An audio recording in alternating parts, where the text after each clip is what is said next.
একোটা বহুত শক্তিশালী ছাত্ৰ সংগঠন আছে আৰু কিছুমানৰ দুটা তিনিটালৈকে আছে।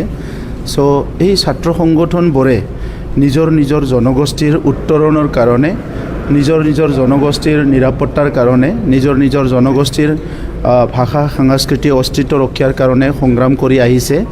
আৰু সেই ছাত্ৰ সংগঠনবোৰ থকাৰ কাৰণে বিভিন্ন জনগোষ্ঠী আজি বিভিন্ন কঠিন সময়তো এটা ভাল পথেৰে আগবাঢ়ি যাব পাৰিছে। আৰু বিভিন্ন সময়ত এই ছাত্ৰ সংগঠনে থিয় দিয়ে কাৰণে সেই জনগোষ্ঠীবোৰে নিজৰ নিজৰ ভৱিষ্যতটো দিশ নিৰ্ধাৰণ কৰাত বহুত সহজ হৈছে।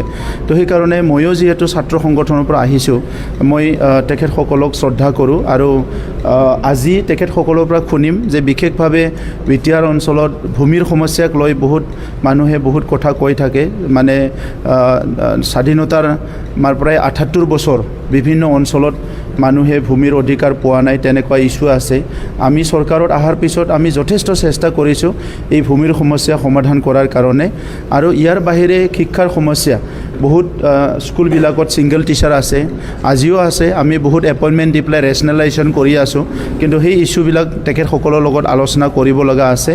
আৰু বিশেষকৈ বড়োলেণ্ড অঞ্চলখন শান্তি সম্প্ৰীতি ভাল পৰিৱেশত ৰখাৰ কাৰণে তেখেতসকলৰ লগত আলোচনা কৰাটো দৰকাৰ। আৰু সেইকাৰণে আজি যিহেতু নিখিল বড়ো ছাত্ৰ সন্থা একেলগে তেখেতসকলে কাম কৰি আছে আৰু তেখেতসকলে মোক আমন্ত্ৰণ জনোৱা হিচাপে মই আহিছোঁ। আৰু মোৰ লগত আমাৰ গভৰ্ণমেণ্ট অফিচিয়েলো আছে। যি কথা তেখেতসকলে উত্থাপন কৰিব সেইটো লৈ পেলাই আমি চৰকাৰে সমাধান কৰিবলৈ চেষ্টা কৰিম। সকলো জনগোষ্ঠীৰে একোটা বহুত শক্তিশালী ছাত্ৰ সংগঠন আছে আৰু কিছুমানৰ দুটা তিনিটালৈকে আছে। সো এই ছাত্ৰ সংগঠনবোৰে নিজৰ নিজৰ জনগোষ্ঠীৰ উত্তৰণৰ কাৰণে, নিজৰ নিজৰ জনগোষ্ঠীৰ নিৰাপত্তাৰ কাৰণে, নিজৰ নিজৰ জনগোষ্ঠীৰ ভাষা সংস্কৃতি অস্তিত্ব ৰক্ষাৰ কাৰণে সংগ্ৰাম কৰি আহিছে। আৰু সেই ছাত্ৰ সংগঠনবোৰ থকাৰ কাৰণে বিভিন্ন জনগোষ্ঠী আজি বিভিন্ন কঠিন সময়তো এটা ভাল পথেৰে আগবাঢ়ি যাব পাৰিছে। আৰু বিভিন্ন সময়ত এই ছাত্ৰ সংগঠনে থিয় দিয়ে কাৰণে সেই জনগোষ্ঠীবোৰে নিজৰ নিজৰ ভৱিষ্যতটো দিশ নিৰ্ধাৰণ কৰাত বহুত সহজ হৈছে।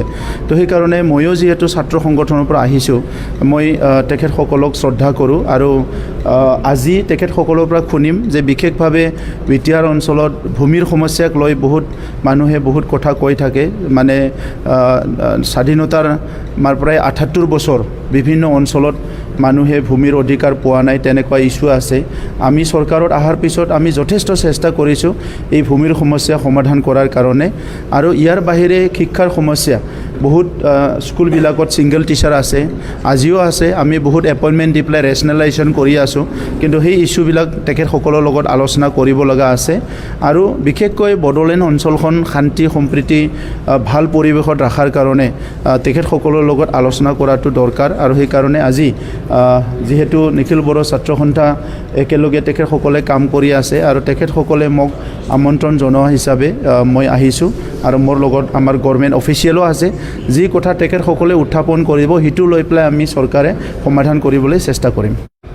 সকলো জনগোষ্ঠীৰে একোটা বহুত শক্তিশালী ছাত্ৰ সংগঠন আছে আৰু কিছুমানৰ দুটা তিনিটালৈকে আছে। সো এই ছাত্ৰ সংগঠনবোৰে নিজৰ নিজৰ জনগোষ্ঠীৰ উত্তৰণৰ কাৰণে, নিজৰ নিজৰ জনগোষ্ঠীৰ নিৰাপত্তাৰ কাৰণে, নিজৰ নিজৰ জনগোষ্ঠীৰ ভাষা সংস্কৃতি অস্তিত্ব ৰক্ষাৰ কাৰণে সংগ্ৰাম কৰি আহিছে। আৰু সেই ছাত্ৰ সংগঠনবোৰ থকাৰ কাৰণে বিভিন্ন জনগোষ্ঠী আজি বিভিন্ন কঠিন সময়তো এটা ভাল পথেৰে আগবাঢ়ি যাব পাৰিছে। আৰু বিভিন্ন সময়ত এই ছাত্ৰ সংগঠনে থিয় দিয়ে কাৰণে সেই জনগোষ্ঠীবোৰে নিজৰ নিজৰ ভৱিষ্যতটো দিশ নিৰ্ধাৰণ কৰাত বহুত সহজ হৈছে। তো সেইকাৰণে ময়ো যিহেতু ছাত্ৰ সংগঠনৰ পৰা আহিছোঁ, মই তেখেতসকলক শ্ৰদ্ধা কৰোঁ। আৰু আজি তেখেতসকলৰ পৰা শুনিম যে বিশেষভাৱে বিটিআৰ অঞ্চলত ভূমিৰ সমস্যাক লৈ বহুত মানুহে বহুত কথা কৈ থাকে।